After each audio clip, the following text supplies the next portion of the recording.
Nous avons parfois besoin de séparer et d'extraire les éléments d'une date. Trois fonctions vont nous y aider. La première, c'est jour.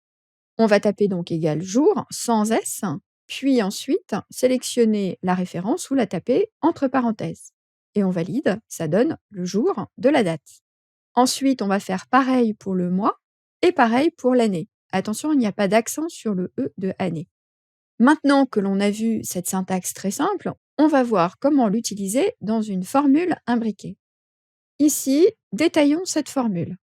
Si jour de la date qui est en E5 est égal à 20, donc ça veut dire que si le jour de la date est égal à 20, ce qui est le cas ici, on va demander à Excel, dans valeur si vrai, d'assembler B5, donc B5 c'est le prénom, puis ensuite un espace et enfin le nom. On ferme la parenthèse, on tape le point virgule et on lui dit si la valeur est fausse, la cellule est vide. OK, on valide. On remarque que quand le jour c'est 20, quel que soit le mois, Excel nous renvoie bien ce qu'on lui a demandé, c'est-à-dire le prénom et le nom avec l'espace correctement indiqué. Ça, c'était pour le premier exemple. Regardons maintenant avec mois.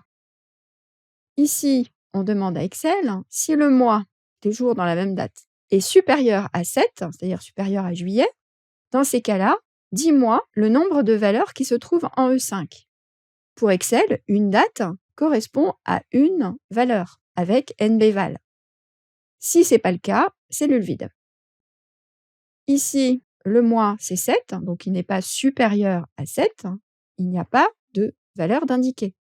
En revanche, ici, 12 est bien supérieur à 7. Excel va donc nous dire « j'ai une valeur ici qui correspond à la condition spécifiée ». Le dernier exemple, sur l'année. Ici, on indique à Excel si l'année, toujours de la même date, en E5, est différente. Ça, c'est le symbole pour indiquer à Excel que l'on veut quelque chose de différent. À 2020, donc c'est 2021, 2014, etc. Dans ces cas-là, tu nous donnes A5, le nom. OK, sinon, cellule vide. Excel a respecté ce qu'on lui a demandé, puisqu'ici, on est en 2021, c'est différent de 2020, donc il indique le nom de la personne pour toutes les lignes où c'est le cas. Il existe bien d'autres cas dans lesquels vous pourrez mettre en application ces nouvelles fonctions jour, mois et année.